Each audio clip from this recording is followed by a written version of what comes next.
दोस्तों, शुभम क्लासेस में आप सभी का स्वागत है। आज के इस वीडियो में हम अध्याय 1 वैद्युत आवेश तथा क्षेत्र के सभी न्यूमेरिकल्स को बताएंगे। यानी इस चैप्टर में जितने भी सवाल हैं उन सभी सवालों को हम बताएंगे। जो थ्योरी तो हमने पहले ही कंप्लीट कर दिए हैं और आज के इस वीडियो में हम न्यूमेरिकल्स को सॉल्व करते हैं। तो सबसे पहले क्वेश्चन नंबर 1 पर आते हैं। क्वेश्चन नंबर 1 क्या कह रहा है, पढ़िए उसको ध्यान से। वायु में एक दूसरे से 30 सेंटीमीटर की दूरी पर रखे दो छोटे आवेशित गोलों पर क्रमशः 2 × 10⁻⁷ कूलाम तथा 3 × 10⁻⁷ कूलाम आवेश हैं। इनके बीच कितना बल लगेगा? इनके बीच कितना बल लगेगा? तो सबसे पहले हमने ये कहा था कि न्यूमेरिकल को सॉल्व करने से पहले इस चैप्टर में जितने भी फार्मूले हैं उन सभी को आप एक पेज में राइट करके बिल्कुल सामने रखिए। जैसा कि यहाँ पे हम राइट कर चुके हैं, ठीक है। सब इन चैप्टर के सभी फार्मूले को हम क्या किए, राइट कर लिए और ये पेज को हमने सामने रख दिया है। तो इसी तरीके से आप लोग भी पेज को सामने रख लीजिएगा, ठीक है। ये हम आप लोगों के लिए बता रहे हैं, बाकी तो हमको वैसे भी फार्मूला इसका याद है, तो हमको न्यूमेरिकल सॉल्व करने में प्रॉब्लम नहीं होगी, लेकिन आपको प्रॉब्लम ना हो इसलिए हम बोल रहे हैं। और रही बात ये कि यहाँ पे तो आप फार्मूला सामने रख के सॉल्व कर लेंगे, बोर्ड एग्जाम में क्या करेंगे, तो उसके लिए भी सलूशन यही है कि इस तरीके से अगर आप क्वेश्चन को सॉल्व करते हैं तो पहली बार आपको क्वेश्चन सारे आसानी से समझ आ जाएंगे और लग भी जाएंगे। और समझ जब आ जाएगा तो उस क्वेश्चन को आप जब दोबारा रिवाइज करेंगे तो आपको प्रॉब्लम बहुत ही कम होगी। और क्वेश्चन को सॉल्व करते समय जो फार्मूले का एक ही फार्मूले का अगर 2-3 एक ही फार्मूले पे 2-3 क्वेश्चन आ गए हों तो वो फार्मूला क्या होता है, बिल्कुल लर्न हो जाता है। मानी प्रैक्टिस करते करते फार्मूला अपने आप लर्न हो जाता है। तो फार्मूला रटने की कोशिश मत करो, थ्योरी समझ में आ गई है तो फार्मूले के डेरिवेशन को भी अच्छी तरीके से वीडियो देखकर समझो, ठीक है। तो ये क्वेश्चन है पहला। अब इस क्वेश्चन में क्या क्या चीजें दी हैं वो हम पहले लिख लेते हैं और उसके बाद क्या चीज निकालना उसको भी लिख लेते हैं, फिर हमको क्लियर हो जाएगा फार्मूला कौन सा लगाना। इसमें 2 आवेशित गोले थे। एक पर आवेश यानी Q1 पर आवेश Q1 बराबर 2 × 10⁻⁷ कूलम और दूसरे गोले पर आवेश Q2 बराबर 3 × 10⁻⁷ कूलम। और दोनों के बीच की दूरी दिया था, दूरी D या R कुछ भी आप लिख सकते हैं, 30 सेंटीमीटर। सेंटीमीटर को मीटर में बनाने के लिए क्या किया जाता है, 10⁻² यानी 10⁻² से मल्टीप्लाई कर दिया जाता है या 100 से भाग कर दिया जाता है, ठीक है। तो ये मीटर में कन्वर्ट हो गया। ये किस में कन्वर्ट हो गया, मीटर में कन्वर्ट हो गया। अब जब ये मीटर में कन्वर्ट हो गया, अब ये देखना है कि हमें क्या ज्ञात करना। हमको निकालना है F यानी फोर्स, उनके बीच कितना फोर्स लग रहा। तो अब हमको ये देखना है कि Q1, Q2, D और F ये किस में आते हैं, ये कूलाम के लॉ में आते हैं। यानी F = 1/4πε0 Q1 Q2 d² या r², जहाँ D या R दोनों आवेशों के बीच की दूरी है। तो 1/4πε की वैल्यू होती है 9 × 10⁹।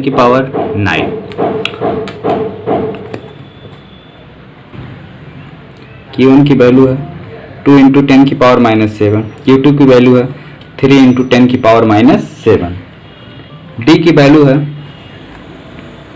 30 × 10⁻², स्क्वायर है तो होल स्क्वायर लग गया, ओके। 3 × 2 = 6, 10⁻⁷, 10⁻⁷, ये दोनों क्या मल्टीप्लाई फॉर्म में यानी दोनों गुणे में है। और गुणे में यदि क्या है, आधार, यानी यहाँ भी आधार 10 है, यहाँ भी आधार 10 है, दोनों का आधार 10 है। पावर अलग अलग हो या सेम हो कोई दिक्कत नहीं है, तो पावर आपस में घातें आपस में क्या होती हैं, जुड़ जाती हैं। तो -7 और -7 कितना हो गया, -14, पावर -14, ठीक है। इसका वर्ग करोगे 3 × 3 = 9, 30 का वर्ग यानी 30 का स्क्वायर करोगे 30 × 30, ये हो जाएगा 0009 यानी 900, ठीक है। ये यहाँ पे लिख लिया गया 900। इसका वर्ग करोगे 10⁻⁻² का, तो ये हो जाएगा 10⁻⁴, ओके। 9 × 10⁹, 6 × 10⁴, अपान इतना समझ में आया। उसके बाद क्या है, 9 × 10⁹ इंटू 6 × 10⁻⁴, 900 को हम लिख सकते हैं 9 इंटू 10 की पावर 2, 9 इंटू 10 या 9 गुणे 100 लिख सकते हैं, 9 गुणे 100, और 100 को हम क्या लिख सकते हैं 10 का स्क्वायर, यानी 10 गुणे 10 10 हम 100। तो इस 9 से ये 9 कैंसिल हो गया। अब यहाँ पे भी हम देख रहे हैं क्या है,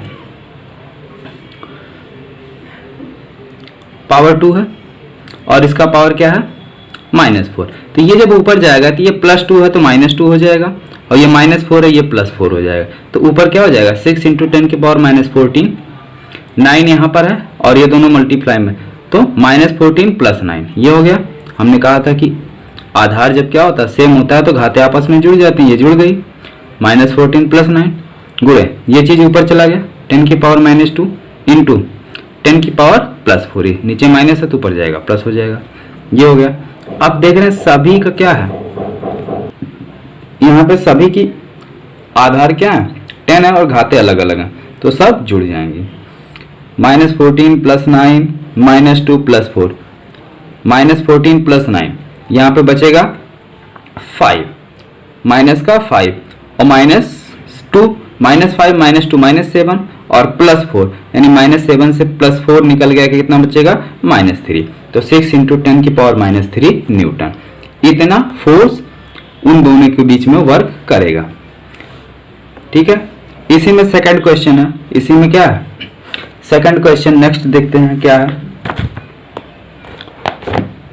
सेकंड क्वेश्चन कह रहा है 0.4 माइक्रो कूलाम आवेश के किसी छोटे गोले पर किसी एक अन्य आवेशित गोले के कारण वायु में 2 न्यूटन का बल लगता है। यानी एक छोटा सा आवेशित गोला है जिस पर आवेश 0.4 माइक्रो कूलाम है और उस पर किसी दूसरे गोले के कारण क्या लग रहा है बल लग रहा है। कितने का बल लग रहा है, यानी 2 न्यूटन का, सॉरी 2 न्यूटन नहीं 0.2 न्यूटन, कितना 0.2 न्यूटन का फोर्स लग रहा है। यदि दूसरे गोले पर आवेश, दूसरे गोले पर भी आवेश दे दिया, यानी Q1 भी पता है Q2 भी पता है, 0.8 माइक्रो कूलाम हो तो दो चीजें हमें निकालनी है। पहला दोनों गोलों के बीच की दूरी कितनी है, और बी पार्ट हमको निकालना है कि दूसरे गोले पर पहले गोले के कारण कितना बल लगेगा। ठीक है, तो क्या क्या दिया है, Q1 दिया है, Q2 दिया है, F दिया है। फाइंड क्या करना है, दोनों के बीच की दूरी यानी R फाइंड करना है। और दूसरे में क्या फाइंड करना, एक दूसरे गोले पर, तो एक गोला दूसरे गोले पर कितना बल लगाएगा। सबसे पहले हम इसको सॉल्व करते हैं, फिर ये बताएंगे बल तो उतना ही लगेगा लेकिन कैसे लगेगा बताते हैं। यहाँ पे दिया माइक्रो कूलाम, क्या दिया माइक्रो कूलाम, तो माइक्रो का मतलब होता है 10 की पावर -6 कूलाम। अब ये 0.4 इंटू 10 की पावर -6 कूलाम है, तो इस दशमलव को इधर ले जाएंगे तो घात 1 क्या होती है, जब दशमलव आगे से पीछे जाता है तो पावर 1 माइनस हो जाती है। तो -6 पहले से ही है, -1 और करोगे माइनस माइनस दोनों क्या हो जाएंगे, -6 और -1 दोनों मिल जाएंगे तो यानी जुड़ जाएंगे, -7 हो जाएगा। 4 इंटू 10 की पावर -7। उसी तरीके से दूसरे गोले पर आवेश Q2 है 0.8 माइक्रो कूलाम, इसको भी सॉल्व करेंगे तो इतना आएगा। ओके, तो Q1 Q2 पता चल गया। दोनों के बीच लगने वाला बल F दिया हुआ, क्या दिया हुआ F 0.2 न्यूटन। ये कुछ इस तरीके से गोला है और इनके बीच की दूरी हमने मान लिया R। एक पर आवेश कितना 0.8 माइक्रो कूलाम और एक पर 0.4 माइक्रो कूलाम। हमें निकालना क्या है, दोनों आवेशों के बीच की दूरी। तो सबसे पहले हम इसको कैलकुलेट करते हैं, फिर सेकंड पार्ट कैलकुलेट करेंगे। फार्मूला जानते हैं, कूलाम का नियम F बराबर 1/4 pi epsilon not Q1 Q2 upon R square. Value रखो, F की वैल्यू 0.2, इसकी वैल्यू 9 इंटू 10 की पावर 9, Q1 की वैल्यू 8 इंटू 10 की पावर -7, Q2 की वैल्यू क्या थी 4 इंटू 10 की पावर -7। ठीक है, हाँ यहाँ पे Q1 Q2 के वैल्यू हमने यहाँ पे Q1 बराबर कितना फाइंड किए थे, सॉरी Q1 बराबर यहाँ पे निकाला गया 4 इंटू 10 और वहाँ पे मान जो है आगे पीछे हो गया, तो उससे कोई दिक्कत नहीं है। चाहे 2 का गुणा आप 4 में करो या 4 का गुणा 2 में करोगे आएगा तो 8 ही। ठीक है, तो इस मान से कोई दिक्कत नहीं है कि क्या चीज़ पहले आ गया, लेकिन दोनों मल्टीप्लाई फॉर्म में, यानी इसका गुणा इसमें कर रहे हैं या इसका इसमें करें कोई फर्क नहीं। 8 चौक 32 तो भी 32, 4 8 32, कोई दिक्कत नहीं। ठीक है, बटे R स्क्वायर। आर स्क्वायर से इधर भागा, दूसरी साइड जाएगा, क्या हो जाएगा, गुणा हो जाएगा, और इसके साथ में क्या हो जाएगा, गुणा हो जाएगा, और जब इसके साथ गुणे में हो जाएगा तो ये चीज इधर ले आएंगे, भाग में हो जाएगा, यानी इसको इधर लाएंगे तो ये भाग में हो जाएगा, और इसको इधर ले जाएंगे तो यहाँ ये गुणे में हो जाएगा। तो इतना समझ में आया। अब इसको सॉल्व करते हैं। 8 यहाँ है, 4 यहाँ, 10 की पावर -7, 10 की पावर -7, ये आर स्क्वायर की वैल्यू दिया। तो आर, और इसको हम क्या लिख सकते हैं, 0.2 को पॉइंट हटाने के लिए क्या करें, ऊपर नीचे 10 से मल्टीप्लाई कर दें, तो ऊपर तो 10 हट गया, बचे नीचे 10 आ गया, तो इसका मतलब क्या हो जाएगा कि 2 × 10 की पावर -1, 2 × 10 की पावर -1। अब इस 2 से ये 8 कैंसिल हो गया, तो आ गया 4, कितना आया 4, और ये ऊपर चला जाएगा तो क्या हो जाएगा 10 की पावर +1, तो 10 की पावर +1 यानी यहाँ पे प्लस है, इसी में जोड़ दे रहे हैं, तो 10 की पावर क्या हो जाएगा, यहाँ पे देखो हम जोड़ दिए हैं, यहाँ जोड़े हैं 10 की पावर 10, तो अभी ऐसे ही रहने दो। r = क्या हो जाएगा, इधर अंडर रूट लग गया, 9 × 10 की पावर 9, 4 × 4। अब देखो ये चीज़ रूट के अंदर 2 बार है, और ये जानते हैं हम कि रूट के अंदर कोई भी चीज़ 2 बार होती तो एक बार सीधे सीधे बाहर आ जाती है, तो ये पूरा एक बार बाहर आ गया। अब अंदर बचेगा 9 × 10 की पावर 9, और नीचे 10 की पावर -1, तो ये 10 की पावर -1 ऊपर जाएगा तो 10 की पावर +1 हो जाएगा, यानी इसमें 10 से और मल्टीप्लाई करेंगे तो इसकी पावर 1 बढ़ जाएगी, 9 × 1 = 10 हो जाएगी, ठीक है, 9 × 1 = 10। और 3 का वर्गमूल हमको पता है, 9 का वर्गमूल पता है 3 होता है, और 10 की पावर 10 है तो इसका वर्गमूल निकालेंगे तो 10 की पावर 5 हो जाएगा। क्या हो जाएगा, 10 की पावर 5। कैसे, 10 की पावर 10 को हम क्या लिख सकते हैं, 10 की पावर 5 + 5, और इसको लिख सकते हैं 10 की पावर 5 × 10 की पावर 5, यानी अंडर रूट के अंदर ये क्या हो गई, 2 चीजें, तो जब अंडर रूट के अंदर 2 चीजें होती है तो एक चीज बाहर आ जाती है।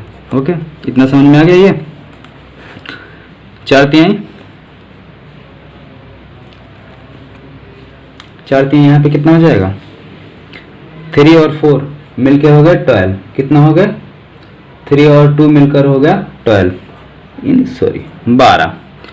इनको सॉल्व करोगे क्या हो जाएगा, 10 की पावर -7, ये भी गुणे ये भी गुणे, दोनों का आधार कितना 10 है, पावर अलग अलग है, पावर आपस में जुड़ जाएगा, तो -7 और +5 -2 मीटर, तो 10 की पावर -2 मीटर, और इसको हम बोल सकते हैं 12 सेंटीमीटर। तो दोनों के बीच की दूरी कितनी है, 12 सेंटीमीटर। सेकंड क्वेश्चन पूछ रहा, दूसरे गोले पर पहले गोले के कारण कितना बल लगेगा, दूसरे गोले पर पहले गोले के कारण कितना बल लगेगा। तो जैसा कि हमको पता है कि दोनों आवेशों के बीच कौन सा बल कार्य करेगा, आकर्षण बल कार्य करेगा, और ये आकर्षण बल कितना है, 0.2 न्यूटन का बल कार्य करेगा, ठीक है, क्योंकि न्यूटन की क्रिया जितना बल ये इस पर लगाएगा इतना बल ये इस पर लगाएगा, दोनों एक दूसरे को इतने ही बल से आकर्षित करेंगे, यानी ये गोला इस पर 0.2 न्यूटन का बल लगाएगा, और ये गोला भी इस पर 0.2 न्यूटन का ही बल लगाएगा। तो दूसरे गोले पर पहले गोले के कारण कितना बल लगेगा, बल ही लगेगा 0.2 न्यूटन। यह न्यूटन की क्रिया प्रतिक्रिया के नियम के अनुसार आवेश Q1 द्वारा आवेश Q2 पर उतना ही बल लगेगा, ठीक है, जितना Q2 द्वारा Q1 पर लगेगा, और वो बल लगने वाला कितना 0.2 न्यूटन। नेक्स्ट क्वेश्चन आते हैं तीसरा, इसको भी हम नोट करते हैं, पहले पढ़ते हैं कि क्या क्या इसमें दिया है, फिर इसको नोट करेंगे कि क्या क्या निकालना है।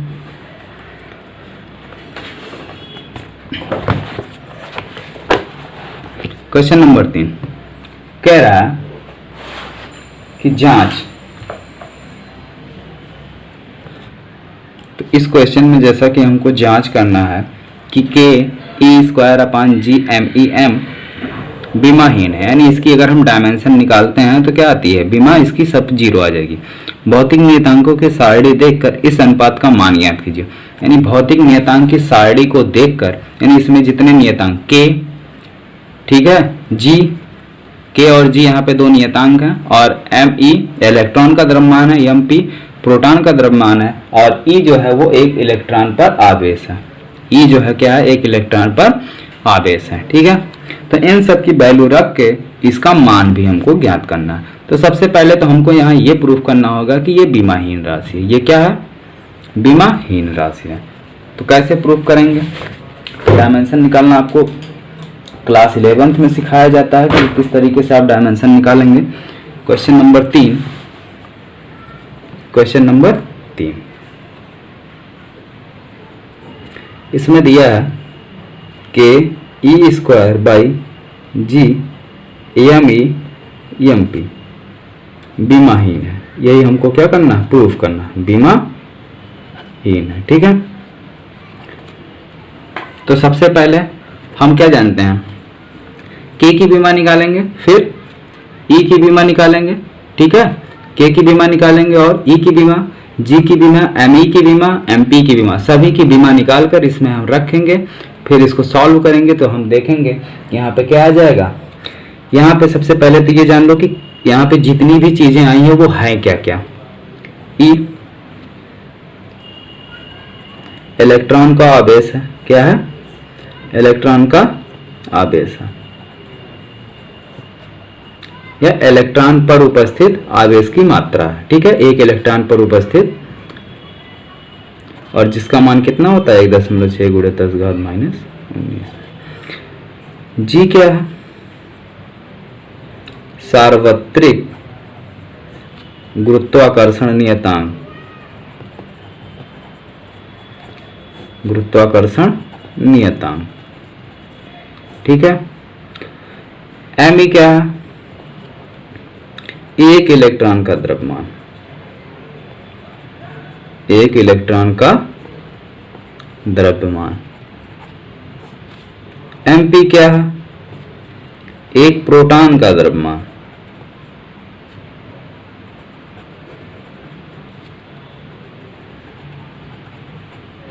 चीजें क्लियर हो गई? अब हमको क्या करनी? बीमा निकालनी। क्या निकालनी है? K E square by G M E M P की क्या निकालनी है? बीमा। तो इसकी बीमा बराबर क्या हो जाएगी? के की बीमा, के की बीमा। ठीक है, और ई की बीमा का स्क्वायर है का होल स्क्वायर हो जाएगा, डिवाइडेड बाई जी की बीमा, और क्या है? एम ई की बीमा,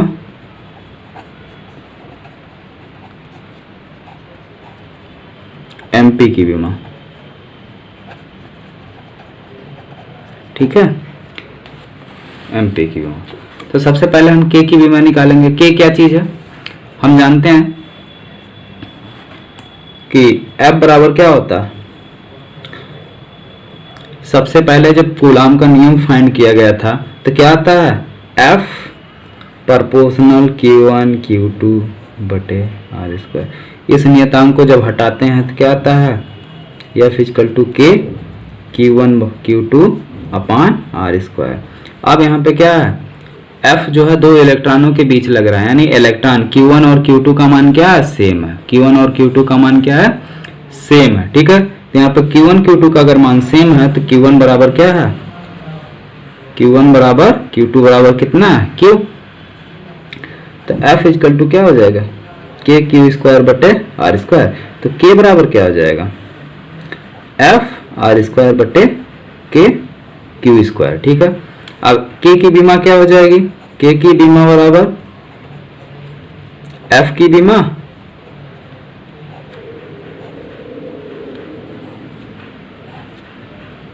F की बीमा R की बीमा का होल स्क्वायर है, Q की बीमा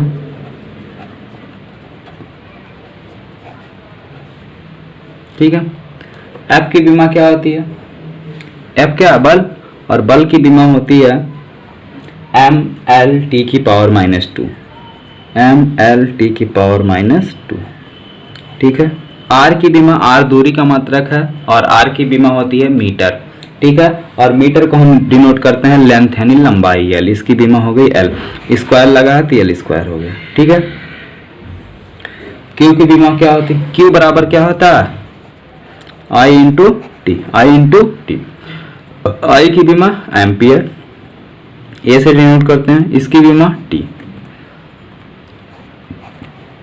क्यू की बीमा क्या हो गई ए टी, ए टी, ठीक है। स्क्वायर है, कहाँ स्क्वायर है, स्क्वायर लग गया। अब इसको सॉल्व करेंगे तो क्या हो जाएगा, एम एल टी की पावर -2, ठीक है, नीचे है L square divided by A square T square. M, M कहीं और है नहीं है, तो यानी एम एक ही है। एल यहाँ एक बार है, यहाँ दो बार है, तो यानी एल की पावर कितनी हो गई 3। टी की पावर यहाँ टी स्क्वायर नीचे भी है, ये ऊपर जाएगा तो क्या हो जाएगा माइनस में हो जाएगा, ऊपर जाएगा क्या हो जाएगा माइनस में हो जाएगा। तो टी की पावर -2 पहले से -2 और हो जाएगी, टी की पावर -4। ए नीचे है, स्क्वायर में ऊपर जाएगा माइनस में हो जाएगा। तो ये आ गई हमारी के की बीमा। किसकी बीमा आ गई, के की बीमा। तो के की बीमा हमने निकाल ली। अब जी की बीमा हमको चाहिए, किसकी बीमा चाहिए, जी की बीमा चाहिए। तो जी की बीमा जो होती है वो होती है, जी की बीमा ठीक इसी तरीके से उसको भी निकालेंगे, जी की बीमा, ठीक है। तो जब जी की बीमा हम निकालेंगे तो जी बराबर क्या होता है, ये गुरुत्वाकर्षण बल है, क्या है, गुरुत्वाकर्षण नियतांक है, सार्वत्रिक गुरुत्वाकर्षण नियतांक है, दो द्रव्यमानों के बीच जो बल कार्य करता है वहां से निकलता है, ठीक है। तो इसकी बीमा हो जाएगी हमारी M inverse L Q T-2 इसकी बीमा होती है। ये कैसे आती है ये भी बता दे रहे हैं, नहीं तो आप लोग सोचेंगे कि कहाँ से आ गया। दो द्रव्यमानों के बीच लगने वाला बल F बराबर क्या होता है, G_m1 m2 बटे r स्क्वायर, G_m1 m2 बटे r स्क्वायर। तो G बराबर क्या हो जाएगा, F r square upon m1 m2। तो अब G की बीमा बराबर क्या हो जाएगी, F की बीमा, ठीक है, इंटू R की बीमा का होल स्क्वायर अपान M1 की बीमा, M1 का मतलब और M2 की बीमा। F की बीमा क्या हो जाएगी, बल का मात्रा का M L T-2, ठीक। इसकी बीमा L स्क्वायर, R दूरी, दूरी की बीमा L होती है लंबाई, ठीक है। M1 द्रव्यमान है, तो इसकी बीमा क्या हो जाएगी, द्रव्यमान की बीमा M, यानी इसका मात्रक क्या होता है किलोग्राम होता है, और इसकी बीमा होगी M इंटू M मास। तो हो गया M L T-2, एक एल यहाँ, दो एल यहाँ, तो L Q divided by M L M square, इतना हो गया।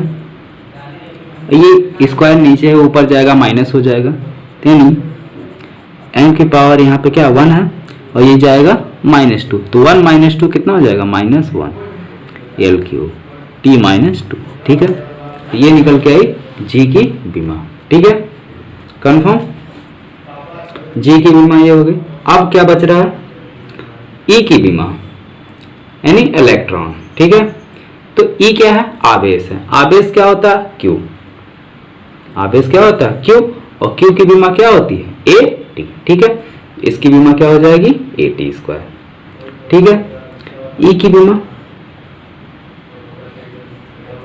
बराबर क्या हो जाएगी ए टी, ठीक है। अब सारी वैल्यू हम यहाँ पे क्या कर रहे हैं, रख दे रहे हैं, क्या कर रहे हैं, पुट कर दे रहे हैं, ठीक है। के की बीमा यहाँ निकाली गई है ना। सबसे पहले हम क्या पुट करेंगे यहाँ पे, के की बीमा। तो के की बीमा क्या निकाल के आई यहाँ पे, के की बीमा एम एल क्यू T-4 ए की पावर -2। फिर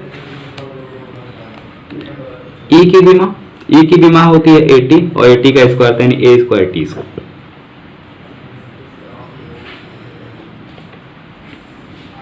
डिवाइडेड बाई नीचे है जी की विमा यहां निकल के आई है, तो ये जी की विमा हम यहाँ पे रखते हैं।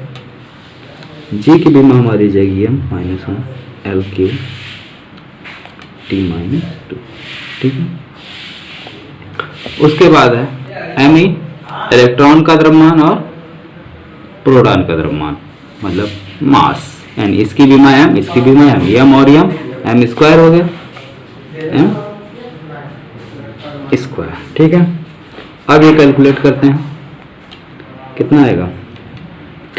m यहाँ पे है, ये -1 ऊपर जाएगा +1 यानी m की पावर 2, m की पावर 2। l क्यूब यहाँ है, l क्यूब यहाँ, तो l की पावर क्या हो जाएगी 0। कितनी जाएगी 0, क्योंकि ये जाएगा ऊपर माइनस हो जाएगा, 3 में से 3 गया 0।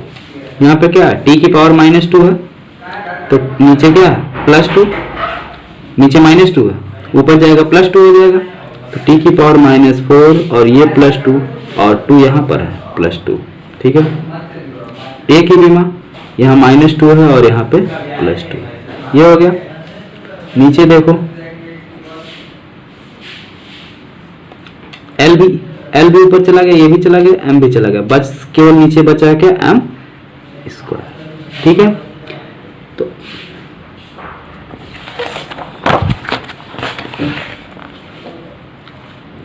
यहाँ पे देख लो,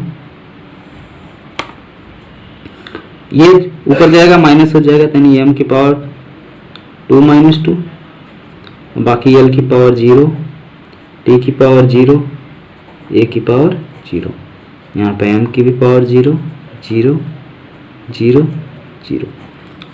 तो इससे क्या प्रूफ हुआ कि k e square by G M E M P विमाहीन है। क्या है विमाहीन है, तो विमाहीन प्रूफ हो गया। अब हमको क्या करना है, इस क्वेश्चन में एक चीज हमने क्या किया प्रूफ कर लिया, और देखो अब क्या करना है, ठीक है। विमाहीन है ये प्रूफ हो गया। अब इसकी वैल्यू कैलकुलेट करनी, क्या भौतिक नियतांकों की सारणी देखें, सारणी देखकर k का मान रखना, e का मान रखना, g का मान रखना, me का मान रखा, mp का मान रखना, सभी का मान रखना है, और मान रख के क्या करना है हमको कैलकुलेट करना है कि इसकी वैल्यू कितनी आएगी। तो नेक्स्ट स्टेप में हम करते हैं, इसका मान रखते हैं।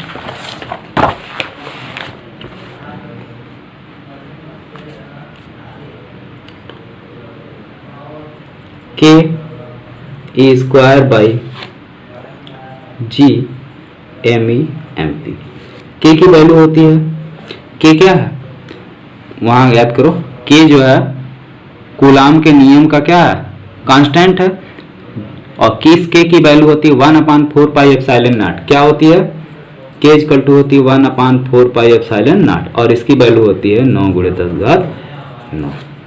तो के की वैल्यू हो जाएगी कितना 9 × 10 की पावर 9। इलेक्ट्रॉन पर आवेश कितना है 0.6 × 10⁻−19 का होल स्क्वायर अपान सार्वत्रिक गुरुत्वाकर्षण नियतांक जी, इसका मान होता है 6.67, जी बराबर होता है 6.67 × 10⁻−11 न्यूटन मीटर स्क्वायर बटे coulomb square, newton metre square बटे कूलाम स्क्वायर। तो ये वैल्यू रख देते हैं 6.67 × 10⁻−11। me इलेक्ट्रॉन का द्रव्यमान, और इलेक्ट्रॉन का द्रव्यमान होता है 9.1 × 10⁻31।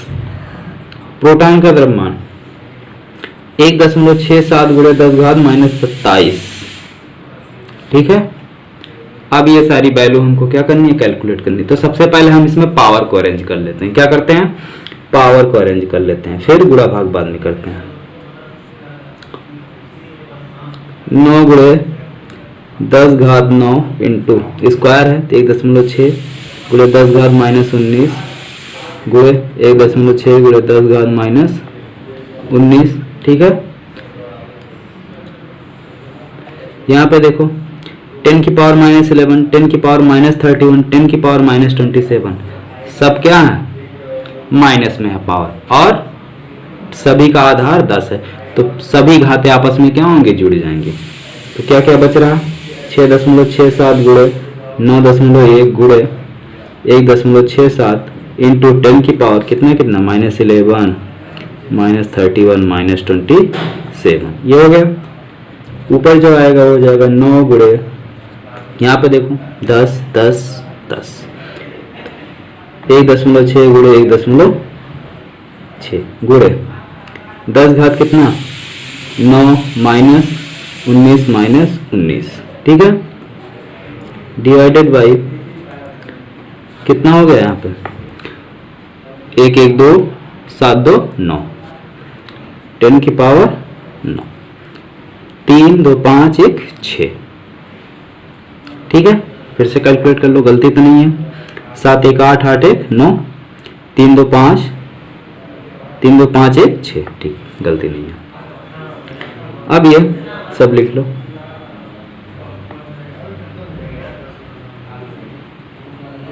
ठीक है, इतना हो गया।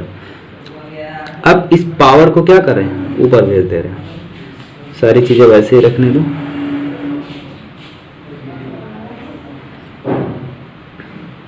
छः 6.67 गुणे 9.1 गुणे 1.67 गुणे 10 घात, यहाँ कितना हो जाएगा 19 19 19 दुना 38, और क्योंकि ये माइनस में दोनों जुड़ जाएंगे 38 हो जाएगा, और 9 प्लस में है तो माइनस हो जाएगा, तो कितना हो जाएगा 29, माइनस का 29, ठीक है, अपान 10 की पावर -69, ठीक है। अब ये जो नीचे है इसको ऊपर ले जाएंगे तो इसकी घात क्या हो जाएगी, प्लस हो जाएगी, क्या हो जाएगी, प्लस, ये हो जाएगा 9 गुणे 1.6 गुणे 1.6 बटे 6.67 गुणे 9.1 गुणे 1.67 गुणे 10 घात -29 प्लस 69, ठीक है, क्योंकि ऊपर जाएगी प्लस हो जाएगी, ऊपर जाएगी प्लस हो जाएगी। तो इसको सॉल्व करेंगे, कितना आ जाएगा 9 गुणे 1.6 गुणे 1.6 बटे 6.67 गुणे 9.1 गुणे 1.67 गुणे 10 घात 40, ठीक है। तो ये आ जाएगा कितना, अरे 9 से 9 गया 0, 6 में से 2 गया 4, 40 आ गया, ठीक है। अब बच रहा है इसको कैलकुलेट करते हैं, तो 1.6 गुणे 1.6 कितना हो जाएगा,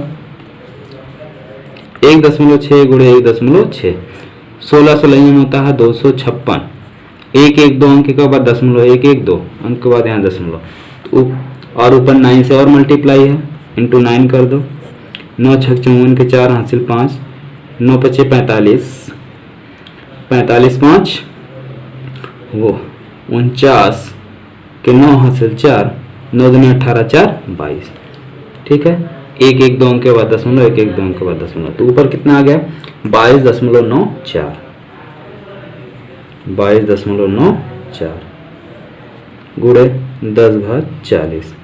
अब नीचे है 6.67 गुणे 9.1, गुणा करो 7 1 के साथ 6 6, 9 से 63 6, 9 6 54 6, 54 6 हो जाएगा 60, फिर 6 हासिल 6, 9 6 54 और 6 60, 7 3 9 7 आएगा, 6 3 9 6 0 6, 1 2 3 3 अंक के बाद दशमलव, 1 2 3 कितना आ गया 60 इंटू 6 9 7।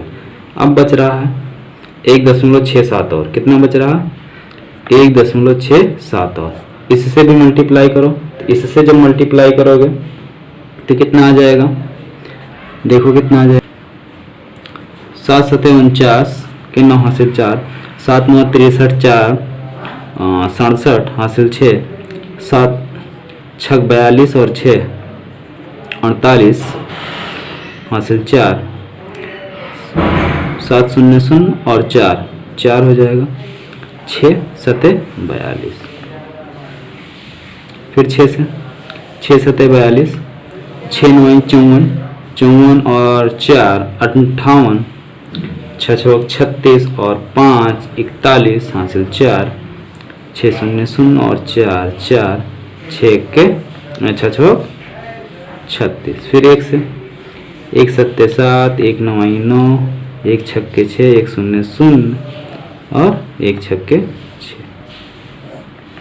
9 7 2 9, 8 8 16 7, 8 8 16, 16 7 23 के 3 हासिल 2, 4 1 5, 9 5 14, 14 2, 16 के 6 हासिल 1, 4 2 6 6 6 12, 12 1 13, 6 4 10, 10 1 11, 6 3 9 1 10। कितने अंक के बाद दशमलव है? 1 2 3, यहाँ 1 2 1 2 3 4 5, 5 अंक के बाद दशमलव, 1 2 3 4 5, तो आ गया कितना? 101.36, बाकी छोड़ देते हैं, 2 अंक लिख के बाकी छोड़ दे रहे हैं। अब इसको सब, अब क्या करोगे? 22 में 101.36 से भाग करोगे तो ये आएगा 0 पॉइंट, अब भाग भी करके बता दे रहे हैं। ओके, तो भाग देने पर यहाँ पे कितना आ रहा है? ये देखो, यहाँ पे 2 अंक के बाद दशमलव, यहाँ 2 अंक के बाद दशमलव हटा दो, दशमलव हट गया। इस तरीके से इसमें भाग होगा। यहाँ पे 4 अंक है, यहाँ पे 5 अंक जाएगा नहीं, दशमलव लगा के 0 बढ़ा लिया गया, फिर 2 बार गया, 2 बार गया, 6 बार गया, तो टोटल आ गया कितना? 0.22 6 × 10 की पावर 40, ठीक है, 40। दशमलव को आगे से पीछे ले जाएंगे तो 1 अंक खसकाएंगे तो 1 अंक इसकी पावर कम हो जाएगी, तो 2.2 6 × 10 की पावर -39, इतना इसका क्या आएगा? अनुपात आएगा, यानी इतना गुना है, इतना ये इसकी वैल्यू आएगी, ठीक है। ये भी हो सकता है कि आंसर में यहाँ पे कुछ और हो, तो दशमलव के 1 2 अंक तक वैल्यू अगर सही आ रही है तो आपका आंसर सही है, ठीक है। तीसरा अंक भी क्या, ये क्या 5 से ज्यादा, तो अगर इसको हम हटा दें, क्या करें? हटा दें, ठीक है, तो यहाँ पे क्या आ जाएगा? 3 आ जाएगा। कितना आएगा? 3 आएगा। और आंसर में यहाँ मान लो 5 6 7 8 9, इन सब में से कोई अंक आ रहा तो कोई दिक्कत नहीं, सही है। गणित में माना जाता है कि जब भी हम पीछे का अंक हटाएंगे तो आगे वाले में एक जुड़ जाएगा। अगर ये 5 से ज्यादा, ये 5 से ज्यादा, इसमें हटाएंगे तो जुड़ जाएगा, ठीक है। बुक में आपका आंसर आ रहा है 0.229।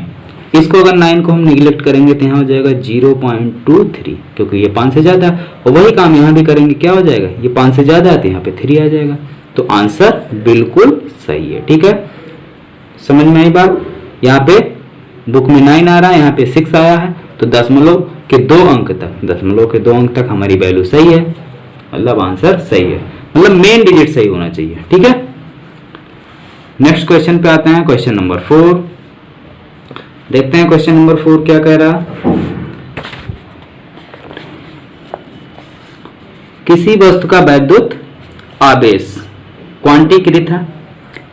इस प्रकथन से क्या तात्पर्य है? स्थूल अवस्था बड़े पैमाने पर वैद्युत आवेशों से व्यवहार करते समय हम वैद्युत आवेशों के क्वांटीकरण की उपेक्षा कैसे कर सकते हैं? अब ये पूरा क्या है? डेफिनेशन है। ये डेफिनेशन वीडियो लेक्चर में बताया गया था, हम फिर एक बार बता दे रहे हैं कि वैद्युत आवेश के क्वांटीकरण का मतलब यह है कि यदि किसी वस्तु पर आवेश का कुछ मान नियत सीमा यानी फिक्स है कि इससे ज्यादा हम उस पर आवेश नहीं रख सकते हैं, ठीक है। तो किसी वस्तु पर आवेश इलेक्ट्रॉन के आवेश का क्या होता है? गुणक होता है। क्वांटीकरण का मतलब क्या हो गया? आवेश का गुणक होता है। इलेक्ट्रॉन, एक इलेक्ट्रॉन पे होता है 1.6 × 10⁻19, तो उसमें जितने भी आवेश उपस्थित होते हैं किसी वस्तु पर, वो क्या होगा? इन्हीं का मल्टीपल होगा, यानी एक इलेक्ट्रॉन के आवेश का मल्टीपल होगा, ठीक है। जैसे मान लो किसी चीज पे आवेश उपस्थित है 2 इलेक्ट्रॉन, तो यानी वो क्या हो गया? 2 × 1 इलेक्ट्रॉन का आवेश, यानी 1 इलेक्ट्रॉन के आवेश का मल्टीपल हुआ, तो वही चीज, ठीक है। क्योंकि इलेक्ट्रॉन का आवेश क्या होता है? किसी वस्तु पर उपस्थित आवेश Q बराबर क्या होता है? Ne, Q Q बराबर क्या होता है ME। एन का मतलब क्या होगा नेचुरल नंबर 1 2 3 यानी गुणांक, ई का मतलब आवेश इलेक्ट्रॉन पर उपस्थित। तो जाहिर सी बात है किसी वस्तु पर उपस्थित आवेश एक इलेक्ट्रॉन के आवेश का क्या होता है गुणज होता है। ठीक है, क्वांटीकरण का अर्थ इलेक्ट्रॉन है कि इलेक्ट्रॉन गुणांक आवेश ही वस्तु से दूसरी वस्तु में स्थानांतरण हो सकता है। ठीक है, ये पहला होगा। इसी में भी पूछ रहा स्थूल अवस्था में बड़े पैमाने पर वैद्युत आवेशों से व्यवहार करते समय हम वैद्युत आवेश के क्वांटीकरण की उपेक्षा कैसे कर सकते हैं। अब अगर बड़े पैमाने पर यानी क्वांटीकरण की घटना अगर हमको दिखाई नहीं देती है, क्यों नहीं दिखाई देती है? क्योंकि इलेक्ट्रॉन का आवेश 1.6 × 10⁻19 कूलम बहुत ही सूक्ष्म यानी अति सूक्ष्म है। ठीक है, बहुत ही क्या है सूक्ष्म है, इसलिए ये हम इसको क्या कर सकते हैं, ये हमको दिखाई नहीं देती। इसको हम क्या करें बृहत आवेश यानी बहुत बड़े आवेश से इसकी तुलना करके हम क्या कर सकते हैं आराम से दैनिक जीवन में व्यवहार में हम इसका उपयोग कर सकते हैं यानी इसको कैलकुलेट कर सकते हैं। नेक्स्ट क्वेश्चन है क्वेश्चन, हाँ तो आइए क्वेश्चन नंबर 5 देखा जाए। क्वेश्चन नंबर 5 क्या कह रहा कि जब कांच की छड़ को रेशम के टुकड़े से रगड़ते हैं तो दोनों पर आवेश आ जाता है। इसी प्रकार की परिघटना का वस्तुओं के अन्य युग्मों के साथ परीक्षण किया गया। स्पष्ट कीजिए कि यह प्रेक्षण आवेश संरक्षण नियम से किस प्रकार सामंजस्य रखता है। यानी आवेश संरक्षण का मतलब किस प्रकार से ये, हाँ तो देखिए जब हम जब किसी दो वस्तुओं को आपस में रगड़ते हैं, जैसे कांच की छड़ को जब हम रेशम के टुकड़े से रगड़ते हैं तो क्या होता है कि कांच की छड़ से क्या होता है कुछ आवेश, कांच की छड़ से आवेश निकलकर रेशम के कपड़े पर चले जाते हैं। ठीक है, और दोनों क्या करते हैं एक दूसरे को अट्रैक्ट करना, यानी इससे जितना आवेश निकला उतना ही आवेश उस पर क्या हो जाएगा चला जाएगा। तो यानी इससे आवेश निकल रहा है और उस पर जा रहा है, यानी इस पर पॉजिटिव चार्ज आ जाएगा, जहां से आवेश निकलेगा उस पर पॉजिटिव चार्ज आ जाएगा और जहां पर आवेश जाएगा वहां क्या आ जाएगा नेगेटिव चार्ज। अब दोनों का नेट आवेश जब हम जोड़ेंगे तो कितना हो जाएगा, इधर प्लस मान लो अगर 10 कूलम आवेश छड़ से निकला और 10 कूलम आवेश उसमें गया तो ये 10 कूलम आवेश क्या हो जाएगा प्लस में हो जाएगा और वो 10 कूलम आवेश क्या हो जाएगा माइनस में। दोनों आवेशों को जब हम जोड़ेंगे तो नेट आवेश क्या हो जाएगा +10 - 10 0, तो नेट आवेश क्या आ जाएगा 0। ठीक है, तो इससे क्या प्रूफ होता है कि वैद्युत यानी आवेश संरक्षण का नियम यहाँ पर लागू होता है। और थोड़ा सा व्याख्या देखिए, इससे केवल एक बात और स्पष्ट होती है कि आवेश हम क्या करते हैं एक वस्तु से दूसरे वस्तु पर क्या कर सकते हैं ट्रांसफर कर सकते हैं, इसको डिस्ट्रॉय या नष्ट नहीं कर सकते। रगड़ने से पहले क्या था दोनों पर आवेश कुछ भी नहीं था, रगड़ने से पहले दोनों पर आवेश क्या था कुछ भी नहीं था। रगड़ने के बाद दोनों आवेशित हुए, एक प्लस में एक माइनस में, दोनों का फिर नेट चार्ज 0 यानी कोई आवेश नहीं है।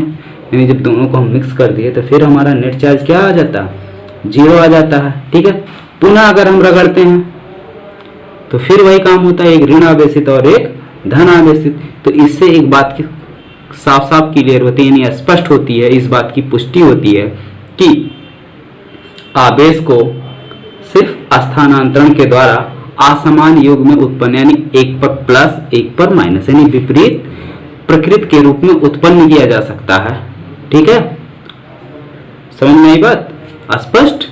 ये हो रहा है कि आवेश को विपरीत प्रकृति यानी अगर हम रगड़ रहे हैं एक पर प्लस चार्ज बन रहा है और दूसरे पर माइनस, तो विपरीत प्रकृति के रूप में उत्पन्न किया जा सकता है। और इसको फिर जब हम जोड़ेंगे तो नेट आवेश क्या आ जाएगा 0 आ जाएगा। यानी ऊर्जा संरक्षण का नियम यहाँ पर लागू होता है, यानी आवेशों को एक स्थान से दूसरे स्थान पर यानी एक वस्तु से दूसरे वस्तु पर केवल ट्रांसफर किया जा सकता है और इसको नष्ट नहीं किया जा सकता।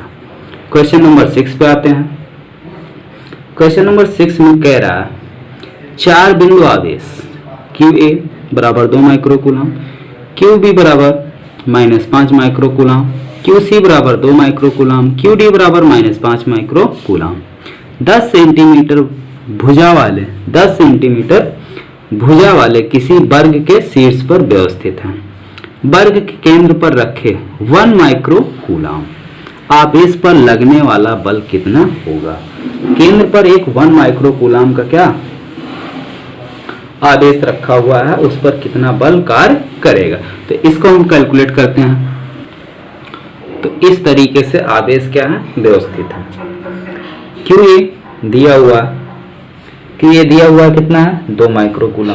QA की वैल्यू कितनी है 2 माइक्रोकूलम, यानी 2 × 10⁻⁶ कूलम। QB की वैल्यू -5 माइक्रोकूलम, मतलब -5 × 10⁻⁶ coulomb. QC 2 microcoulomb, 2 × 10⁻⁶। QD -5 microcoulomb, -5 × 10⁻⁶ coulomb. ठीक है। और सेंटर पर भी एक आवेश रखा हुआ है। क्या है, सेंटर पर भी एक आवेश है जो है कि सेंटर पर, यानी QO 1 माइक्रोकूलम, यानी 1 × 10⁻⁶ कूलम। अब कह रहा है इन सभी आवेशों के द्वारा इस पर कितना नेट चार्ज, यानी कितना बल लगेगा। तो QA पॉइंट A पर जो आवेश उपस्थित है उसके कारण इस बिंदु पर जो बल लगेगा वो FA लगेगा, एक यानी O से A की दिशा में। B पे जो आवेश है उसके द्वारा इस पर बल लगेगा O से B की दिशा में। इसी तरीके से C के द्वारा लगेगा O से C की दिशा में, इसी प्रकार O से D की दिशा में। तो ये सब बल लगेंगे, यानी हमको 4 बल कैलकुलेट करना। कौन कौन सा, FA क्या कैलकुलेट करना है, FA, FB, FC और FD। तो अब हमको क्या है, इस वर्ग की प्रत्येक भुजा की लंबाई कितनी है 10 सेंटीमीटर। कितनी है 10 सेंटीमीटर। अब हमें यह दूरी चाहिए OA, OB, OC और OD। OB, OC और OD क्या, सभी दूरी आपस में क्या है, बराबर है। सभी दूरी आपस में क्या है, बराबर, क्योंकि ये वर्ग है। और वर्ग का विकर्ण यानी OB, वर्ग का विकर्ण, वर्ग का विकर्ण बराबर क्या होता है, √2 इंटू भुजा, यानी √2 इंटू 10, यानी 10√2। ये हो गई BD की लंबाई। हमको चाहिए OB, तो OB क्या हो जाएगी, इसकी हाफ, यानी सभी दूरी OA बराबर OB बराबर OC बराबर OD बराबर कितना हो जाएगा 10√2/2, यानी कि 5√2। तो दूरी पता चल गई, प्रत्येक आवेश से इस बिंदु की दूरी 5√2 है। आप कैलकुलेट कर लेते हैं। FA बराबर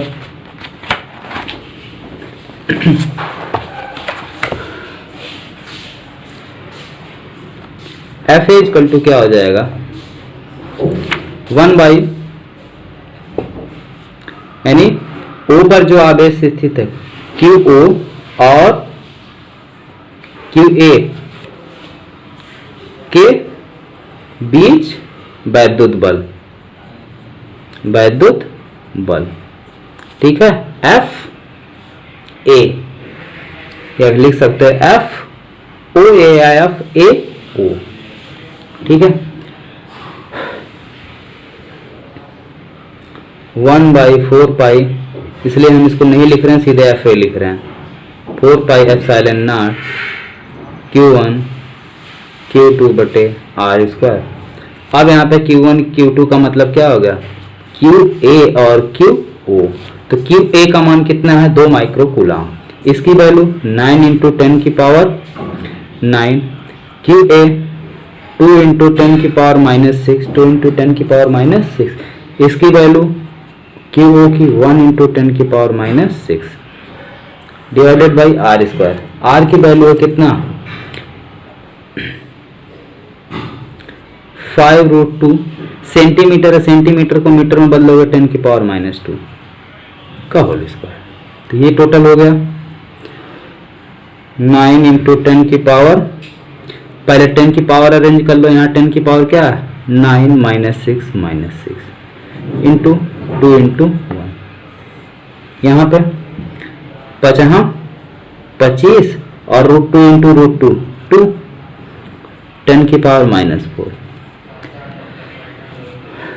ये ऊपर जाएगा 9 इंटू 10 की पावर कितना हो गया -3, ये पावर ऊपर चली जाए इंटू 10 की पावर 4 इंटू 10 की पावर 4, 2 × 2 डिवाइडेड बाई 25 दूना 50, कितना हो गया 50। ठीक है, 25 दूना 50।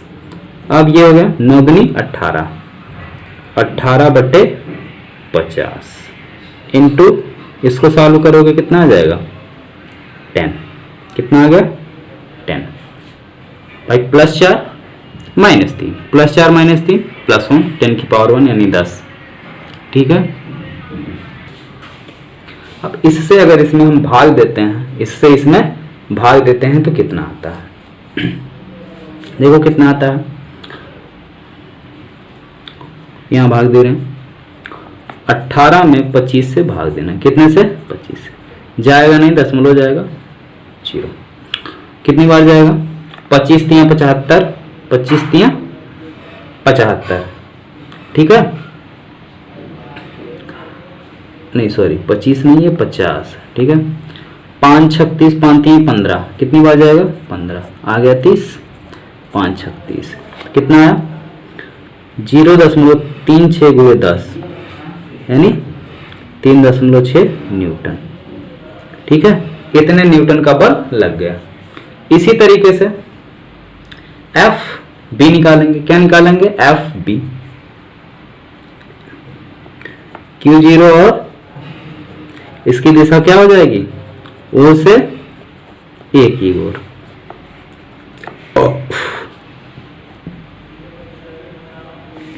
QB के बीच, तो FB 1/4 pi epsilon not QB QO/r², r की वैल्यू वही है 9 × 10⁻9। QB की वैल्यू है, जो QB की वैल्यू निकल के आई है वो QB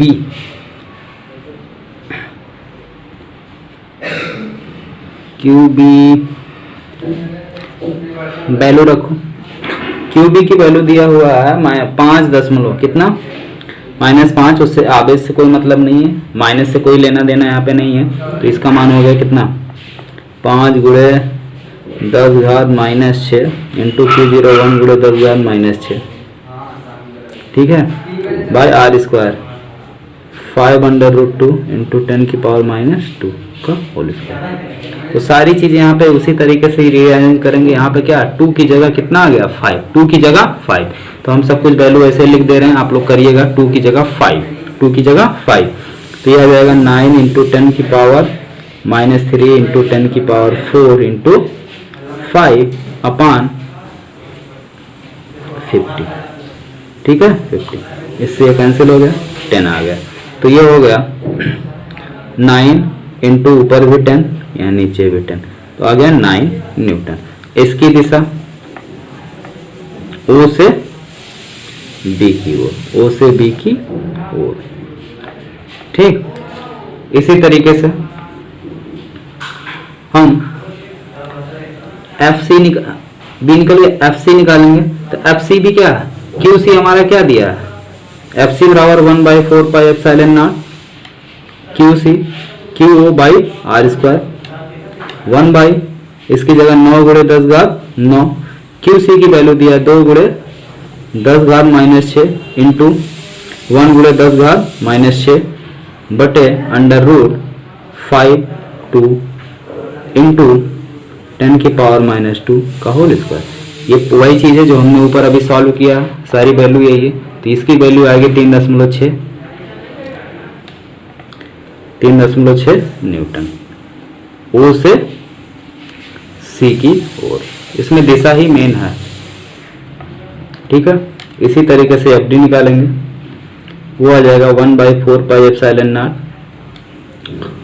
QD Q0/r², 9 × 10⁻9 QD 5 × 10⁻6 1 × 10⁻6 बटे 5√2 इंटू 10 की पावर -2 का होल स्क्वायर। ये उतना ही होगा जितना FB है, सेम वैल्यू है, तो ये आ जाएगा 9 न्यूटन। अब यहाँ देखने की बात यह है, फिगर में आ जाइए, 3.6 न्यूटन इधर कार्य कर रहा, 3.6 न्यूटन इधर कार्य कर रहा, यानी कि सेम बल इधर सेम बल इधर, ये दोनों एक दूसरे को निरस्त कर दिए, इनका परिणामी क्या आ गया 0। 9 न्यूटन इधर कार्य कर रहा है, 9 न्यूटन इधर, इनका परिणामी क्या आ गया 0। यानी जो नेट फोर्स किस पर, नेट फोर्स क्या है, नेट फोर्स ऊपर क्या हो जाएगा 0 हो जाएगा। ठीक है, तो वही चीज यहाँ पे हमको लिख देना है, वही चीज हमको क्या करना है, लिख देना है कि एफ ए और एफ सी परिमाण में समान परंतु विपरीत दिशा में है। दिशा क्या है, विपरीत है।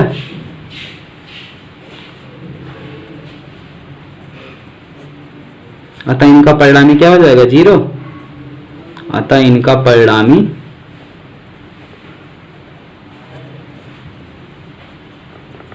0।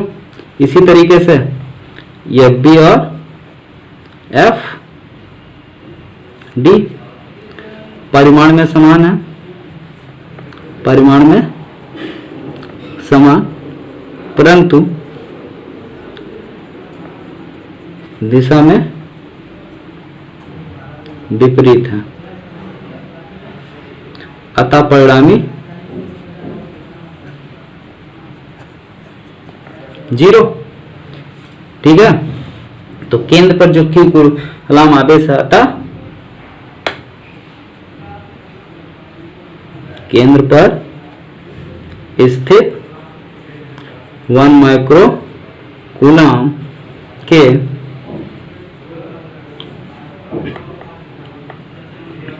आवेश पर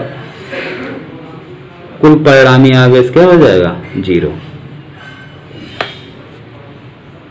कुल परिणामी बल बराबर 0। ठीक है, आगे समझ में। इसी तरीके से हम आएंगे क्वेश्चन नंबर 7 की तरफ। क्वेश्चन नंबर 7 क्या कह रहा है, नेक्स्ट क्वेश्चन है क्वेश्चन नंबर 7। स्थिर वैद्युत क्षेत्र रेखा एक सतत वक्र होती है। कंफर्म, बिल्कुल, ये आपको थियरी में ये बताया गया था कि स्थिर वैद्युत रेखाएं बंद्र वक्र बनाती हैं, यानी सतत कंटीन्यूअस चलती हैं, कहीं वे ब्रेक नहीं होती हैं। अर्थात कोई क्षेत्र रेखा एकाएक नहीं टूटती, यानी कोई भी क्षेत्र रेखा अचानक टूटती नहीं है। क्यों, रीजन देखो, क्या रीजन है कि वैद्युत बल रेखाएं क्या होती हैं, वैद्युत क्षेत्र में एकांक धन आवेश के द्वारा तय किए गए पथ को दर्शाता है। यानी धन आवेश, एकांक धन आवेश, कूलॉम धन आवेश जिस तरीके से पथ पर गमन करता है वही। यदि ये बल रेखाएं अचानक टूट जाती है तो इसका मतलब क्या होता है कि धन आवेश जो एक स्थान से दूसरे स्थान, टूट जाने का मतलब क्या है, एकांक धन आवेश एक स्थान से दूसरे स्थान पर अचानक चला, यानी अचानक चला गया और रुक गया, जो कि असंभव है। सडनली चला जाए असंभव है। जैसे मान लो यहाँ पर कोई चार्ज है, यहाँ पे कोई चार्ज है, अब ये धीरे धीरे ऐसे चल के जाएगा ना, ये सडनली यहाँ तो नहीं पहुंच जाएगा अचानक, ये अचानक यहाँ नहीं पहुंच जाएगा। तो अगर अचानक पहुंच रहा है तो इसका मतलब है इसका पथ क्या टूट जा रहा, ये सडनली नहीं जाता है, यानी धीरे धीरे ऐसे करके जाता है और अंदर ये इधर से इधर की तरफ जाता है। तो ये वर्ग, इनका पथ क्या कंटिन्यूअस चलता रहता है, जो ठीक है।